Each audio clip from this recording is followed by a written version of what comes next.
네. 그렇다면 이제 정말 나노 입자가 톡식한가? 네, 톡식한가에 대해서 여러분과 다뤄보겠습니다. 우리 뭐 처음에 이제 저희가 이야기했듯이 나노 입자는 세포 안으로 들어갈 수 있습니다. 다양한 기작에 의해서요. 그래서 파고사이토시스로 들어가기도 하고 큰 물질의 경우에 피노사이토시스로 들어가기도 하고 그다음에 뭐 캐비올레 미디에이티드, 클라스린 미디에이티드 그리고 그 외에 다른 알려지지 않은 방법으로 되기도 하고요. 직접적으로 디퓨전 돼서 들어가기도 합니다. 여기에 보시면은 이런 이제 특징들 같은 경우에는 사실 뭐 확정적이라고 얘기하기는 어렵고요. 이제 이렇게 관찰되기도 했다라고 그냥 이해하시면 될 것 같습니다. 왜냐하면 파고사이토시스만 하더라도 여러분 보시는 것처럼 크기를 다 다르게 어떤 논문들은 뭐 마이크로미터 이렇게 정의하기도 하고요. 그렇기 때문에 이런 것들은 그냥 좀 큰 것들은 파고사이토시스, 그 다음에 그것보다 조금 더 작은 건 피노사이토시스, 나노입자 같은 경우에 이제 엔도사이토시스의 이런 메커니즘에 의해서 들어가기도 하고 직접적으로 가기도 한다 정도만 이해하시면 될 것 같고요. 그 다음에 이 나노입자들을 몸 안에 집어넣고 나면은 어떻게 되죠? 혈관을 만나서 서큘레이션 되게 됩니다. 서큘레이션 되게 되면서 처음에 이제 가장 많은 확률로 나노입자를 걸러주는 것들이 이제 간이죠. 간 같은 경우에는 이제 쿠퍼셀과 시누소이드의 그 특이한 구조에 의해서 그리고 또 이제 그 간세포와 혈관 사이에 있는 공간에 의해서 많은 나노입자들이 걸러지게 됩니다. 그죠? 이렇게 되고 스플린도 마찬가지입니다. 하지만 간보다 스플린이 좀 더 큰 입자들을 이제 걸러주는 역할을 하고요. 보통 간 같은 경우에 100나노 정도 되는 입자들을 많이 걸러주게 됩니다. 그리고 간혹 8나노보다 아주 작은 입자들 같은 경우에는 신장을 통해서 이제 빠르게 몸에서 제거를 해주게 됩니다. 뭐 튜머 같은 경우에는 다음에 기회가 있으면 저희가 다루도록 하겠습니다. 그러면 이제 저희가 나노 입자가 이렇게 들어와요. 들어오고 나면은 어떻게 되겠습니까? 쭉 전체적으로 이제 퍼져나가게 되겠죠.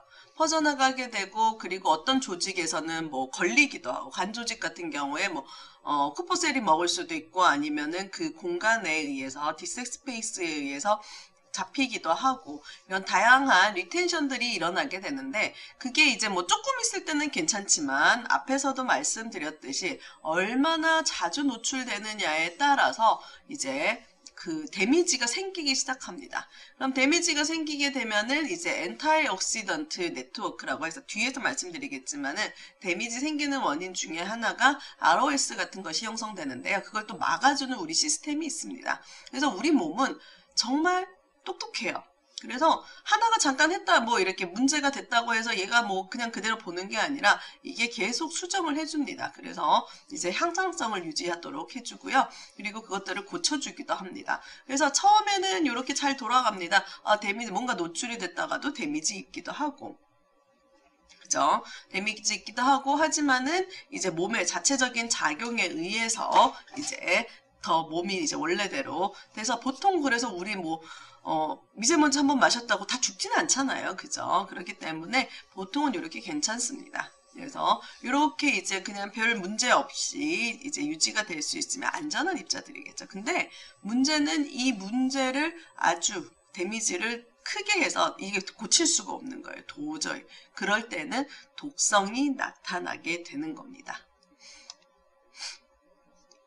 그래서 이제 보시면은 나노입자 제가 좀 이쪽으로 가야 되겠네요. 그죠? 그래서 우리 나노입자 같은 경우에도 앞에서도 계속 말씀드리고 있지만은 벌크랑 비교해서 표면적이 큽니다. 표면적이 크고 그러다 보니까 리액티브 하겠죠. 그리고 이제 아무래도 표면적도 크고 반응성도 커지다 보니까 이런 산화되는 그런 경향성도 있습니다.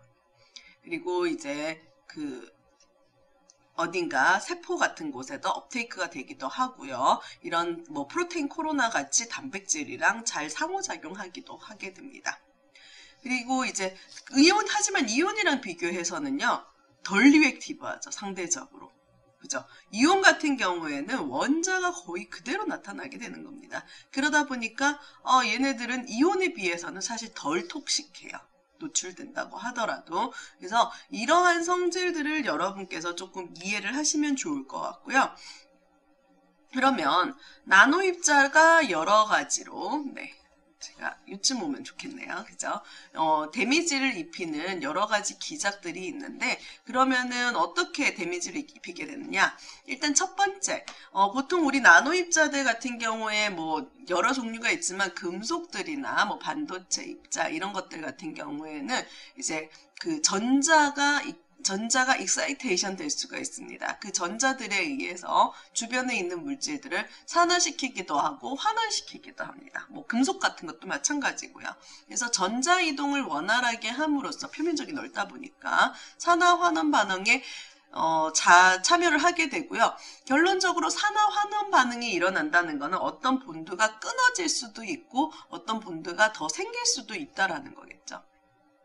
그리고 필요 없는 전자를 전달을 하게 되면 우리 보통 분자를 이룰 때 그 기준이 뭐예요? 8전자 규칙이죠. 근데 하나의 이제 추가적인 전자를 주면서 레디칼을 형성할 수 있게 됩니다. 그리고 이 레디칼은 앞에서 말씀드렸듯이 분자를 형성하는 그 기본적인 원칙은 8전자 규칙이다 보니까 얘는 불필요하네요. 그러면은 빨리 제거를 하거나 아니면은 빨리 뭔가 반응을 해서 거기에 맞추도록 해야 되겠죠. 그러다 보니까 리액티브하게 됩니다.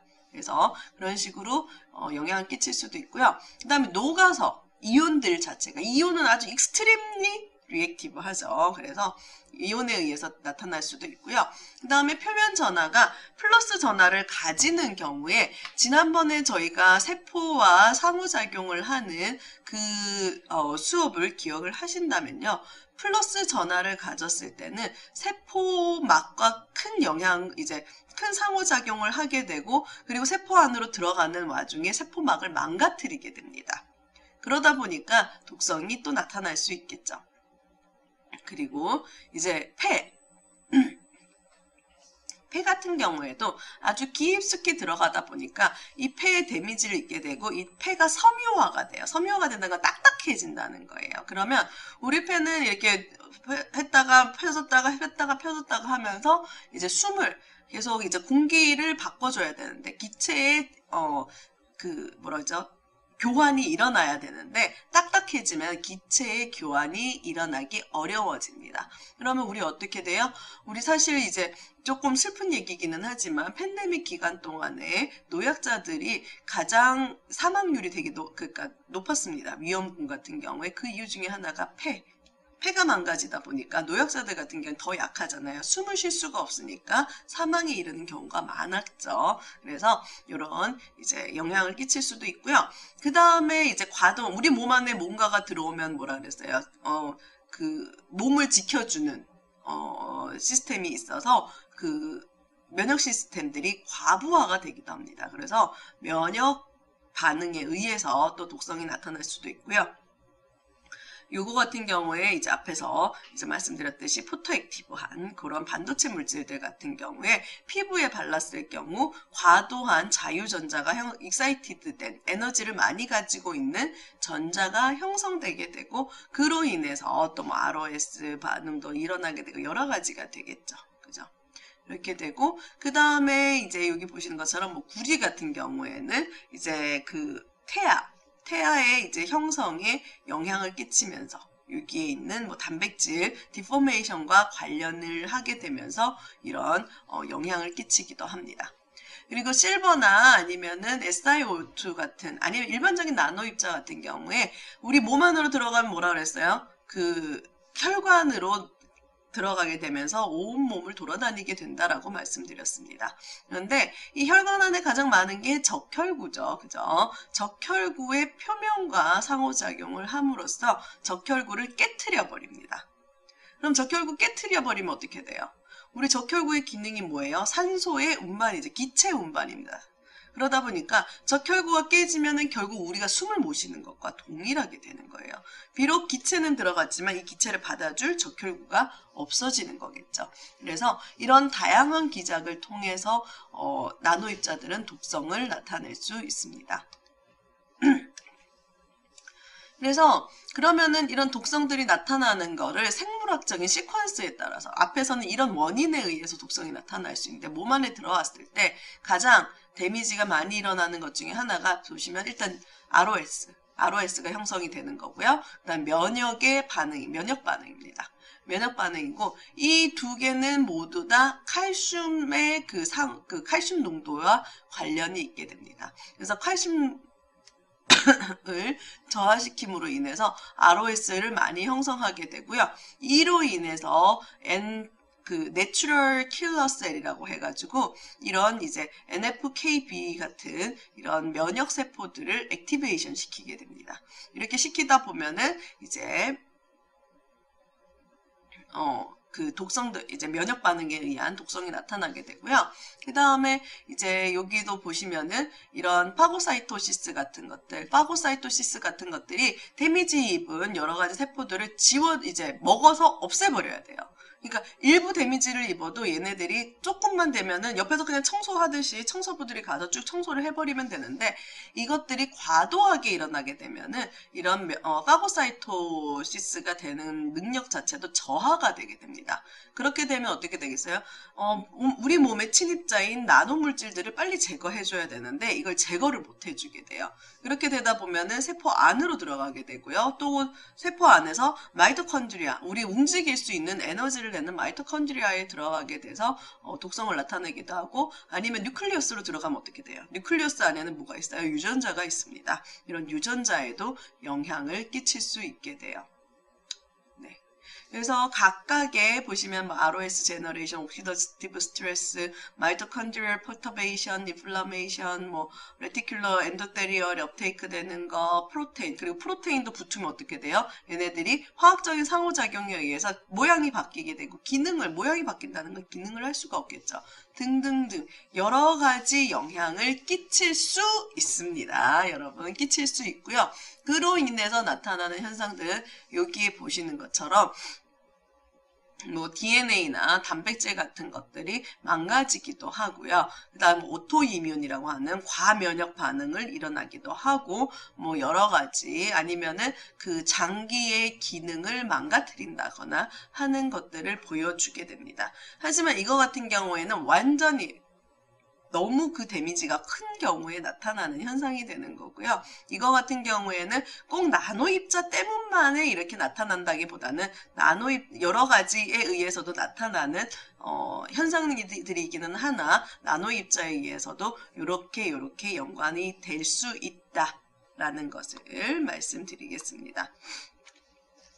그래서 보시면은 나노물질 같은 경우에는 이렇게 이제 그 다양한 물질들이 있었죠. 그죠? 물질들에 의해서 노출이 이미 우리는 되고 있습니다. 어떤 거는 충분히 괜찮고요. 뭐 빨리 데그라데이션 되거나 그냥 기능만 하면은 다 이제 사라지게 되는 거고 그리고 이제 앞으로 미래에는 그리고 이미 우리는 그 백신 같은 것들 사용을 해왔었기 때문에 이미 노출이 되고 있습니다. 그리고 앞으로도 더 노출이 될 가능성이 많고요. 그러다 보면은 이 노출이 됐었을 때 각각의 장기와 각각의 이제 객체들과의 상호작용을 이해함으로써 보다 더 안전한 물질들을 만들 수 있도록 그런 요소들을 제어하는 연구가 필요하게 됩니다.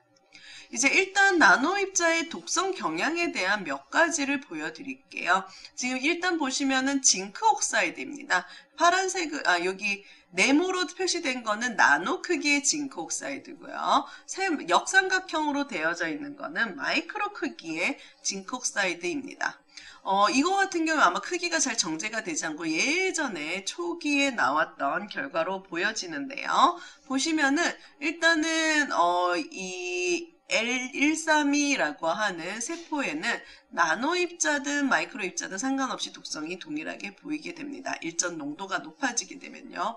그런데 THP1이라고 하는 세포의 경우에는 여기 보시면은 나노 입자가 마이크로 크기의 입자보다 조금 더 독성이 높은 것으로 나타나게 됩니다. 이것 같은 경우에는 어쩌면 당연하죠. 표면적이 더 넓으니까요. 그죠? 그래서 일반적으로는 마이크로 크기의 입자보다는 나노 크기의 입자가 조금 더 독성을 보여주기도 하고요. 그리고 꼭 크기 때문에 나타나는 것도 있겠지만은 그 성분 자체가 어느 정도 이제 그 독성을 보여주는 경우에는 이렇게 보시는 것처럼 마이크로 크기의 입자라고 하더라도 독성을 나타나게 되고요. 그리고 보시면 세포의 타입에 따라서도 그 반응하는 정도가 충분히 다르다라는 것 알 수 있습니다. 그리고 SiO2 같은 경우에도 동일하게 두 세포에 대해서 비교해 봤는데요. 여기에서도 보시면 공통적으로 이제 나노 입자의 경우에는 상대적으로 이제 독성이 조금 더 나타난다라는 거 볼 수 있습니다. 그리고 물질에 따라서도 보시면은 이제 독성이 나타나는 농도의 범위가 다르다라는 거 볼 수 있죠. 그죠? 그래서 저희가 실리카 같은 거 이제 많이 쓰고 우리 김 같은 거 이제 사가지고 먹으면 안에 알갱이처럼 있잖아요. 그게 SiO2입니다. 이 SiO2 같은 경우 거기에 먹지 마세요라고 적혀 있습니다. 여러분 먹어보시는 분 없죠? 네. 그렇게 함에도 그리고 이제 그러면 왜 못 먹는 거 넣어놓지라고 하는데 어쨌든 먹으면 좋지는 않습니다. 그리고 SiO2 같은 경우에는 이제 수분을 잘 흡수하기 때문에 제습제로 많이 사용이 되는데 여기 보시는 것처럼 상대적으로 독성이 그렇게 높지 않기 때문에 많이 사용을 하고 있습니다. 그리고 여기 보시면은 이제 금나노 입자입니다. 우리 금나노 입자 크기에 따라서 쭉 보면 어때요? 거의 비슷하죠. 그죠? 크기에 따라서 보시면은 거의 비슷하고 우리 금 먹잖아요. 금방 먹잖아요. 우리 조금 비싼 케이크 같은 거 사면은 보면은 반짝반짝 노란색 금 있습니다. 그래서 금은 전체적으로 이제 독성 정도가 낮은 것으로 알려져 있습니다. 우리 몸에. 그래서 그러다 보니까 딜리버리라거나 아니면 이미징 등 여러 가지 목적으로 골드 나노 입자를 많이 사용하게 됩니다. 그래서 보시면 크기 차이 없다라는 거 보면 아주 작은 크기임에도 불구하고 그죠? 그런데 이 독성이 없는 골드 나노 입자의 경우에도 표면 코팅을 어떻게 하느냐에 따라서 독성이 달라지게 됩니다.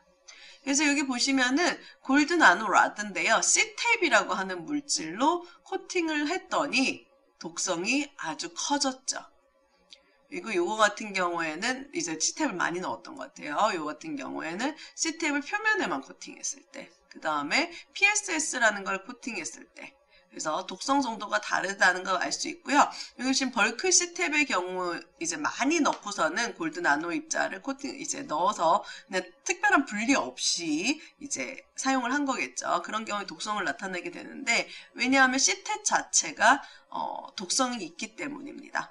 그래서 우리 나노 입자라고 하는 거는 항상 표면과 코팅이 어떻게 되는지에 따라서 같은 물질이라고 하더라도 표면 코팅이 무엇이냐에 따라서도 독성이 다르게 나타나게 됩니다.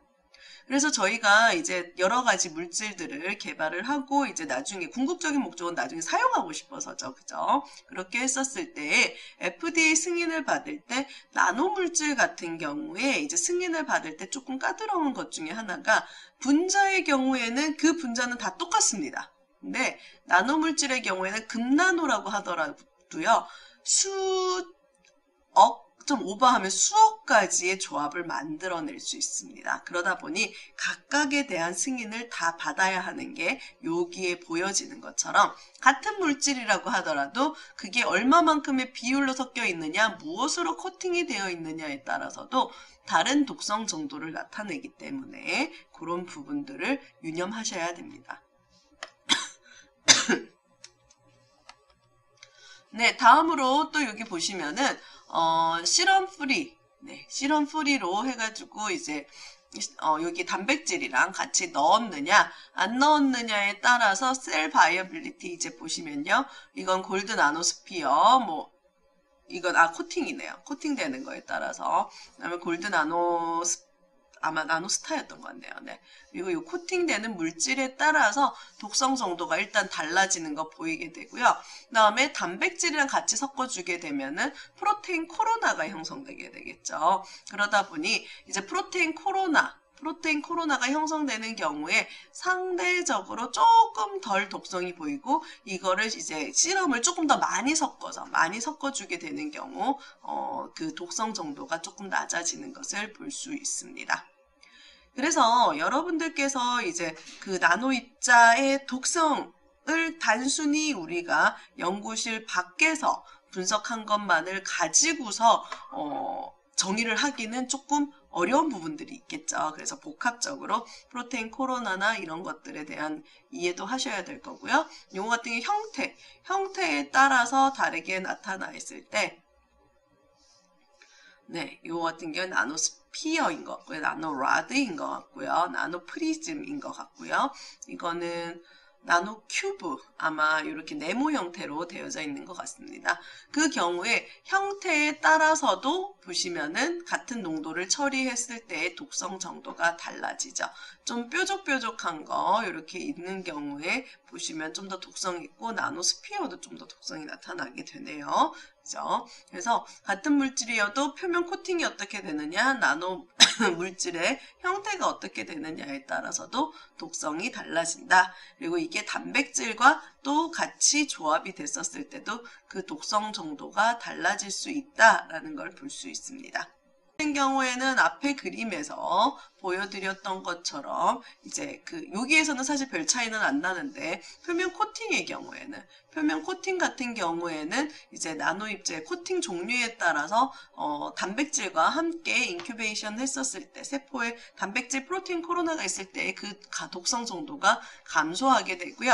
이 경우에는 아마 코팅을 똑같이 쓰고 형태만 바꿨기 때문에 전체적으로 형태에 의한 영향만 더 크게 나타나게 되고 독성 정도는 단백질에 의한 영향은 좀 적은 것 같습니다.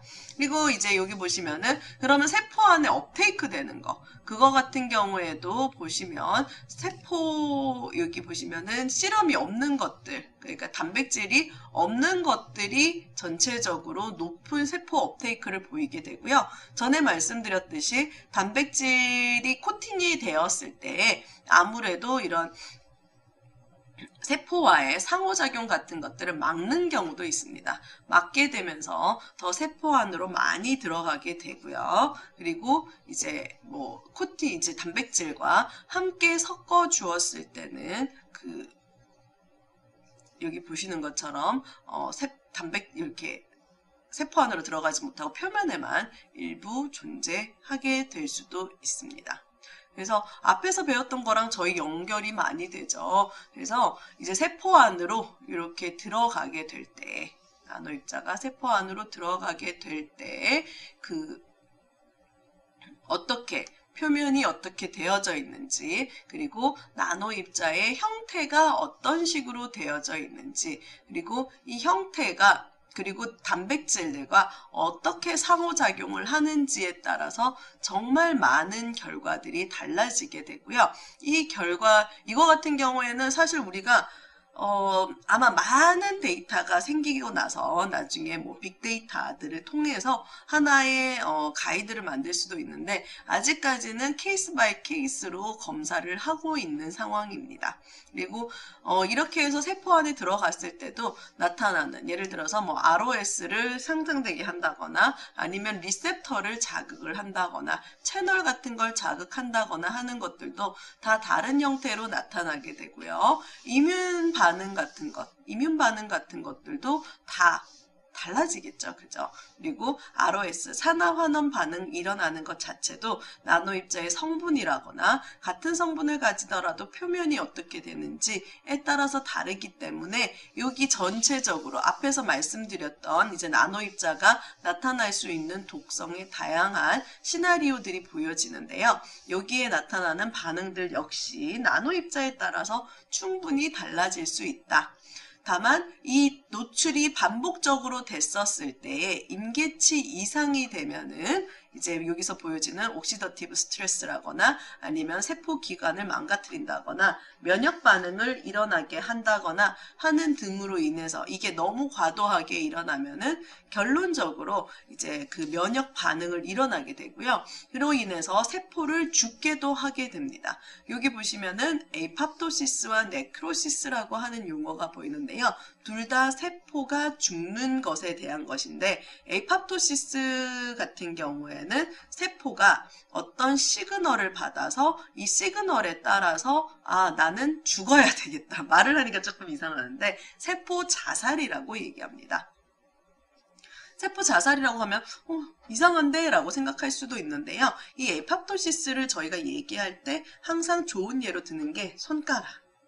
우리 손가락 지금 보면은 5개 있죠. 제 손가락이 조금 도톰한데요. 그죠? 애기들 근데 우리 태아 손가락 보셨어요? 보면은 무슨 개구리 손가락처럼 생겼습니다. 사이에 여기 이렇게 막들이 있어요. 근데 저희가 태어났을 때 애들 보면 여기에 개구리처럼 있어요? 없습니다. 왜냐하면은 그게 우리 태아가 자라나는 과정에서 여기에 있는 이제 세포들은 너 봤더니 여기에 우리가 굳이 세포가 있을 필요가 없는데 그러면 너는 없어도 될 것 같대 라는 신호가 오면요. 에이팝토시스에 의해서 세포들이 죽어가게 되고요. 그로 인해서 손가락 모양이 만들어지겠죠. 그죠? 그런 것이고 네크로시스는 이거는 교통사고라고 생각합시다. 세포가 우리 교통사고에서 세게 부딪히면 어떻게 돼요? 터지고 찢어지고 부러집니다. 세포도 마찬가지예요. 큰 충격이 오면요. 터집니다. 그렇게 죽는 게 네크로시스예요. 그래서 에이팝토시스와 네크로시스도 세포 작용이 다른 거에 따라서 달라지게 되는데요. 이 두 가지도 중요하게 됩니다. 왜 중요하냐면요. 에이팝토시스는 앞에서 말씀드렸듯이 너 죽어야 돼 신호 받아서 점점점 차례대로 오고 그럼 에이팝토시스에 의해서 죽은 세포들은 이걸 청소하는 면역 세포들이 와서 깨끗하게 정리를 해주게 됩니다. 그러다 보니까 어지럽혀질 것도 없겠죠. 그런데 네크로시스는 교통사고라 그랬어요. 뭔가 예고도 없이 갑자기 퍽 죽어버렸습니다. 그러다 보면은 갑작스럽게 빨리 정리는 해야 되잖아요. 그러니까 몸에서 막 청소부들을 막 보냅니다. 그 청소부가 뭐예요? 이뮨세포들입니다. 그러다 보면 염증 반응이 일어나게 되겠죠. 에이팝토시스의 경우는 염증 반응이 일어나지 않습니다.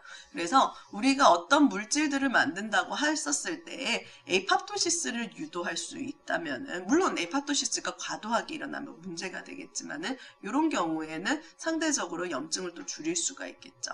그래서 여기 그림에서 다양한 앞에서 말씀드렸던 것들을 하나의 그림으로 보여주고 있는데요. 어쨌든 여기에 작용하는 것들은 딱 정형화되기 어렵다. 나노 입자의 성질에 따라서 달라질 수 있다는 거 여러분 꼭 유념해 주셨으면 좋겠습니다.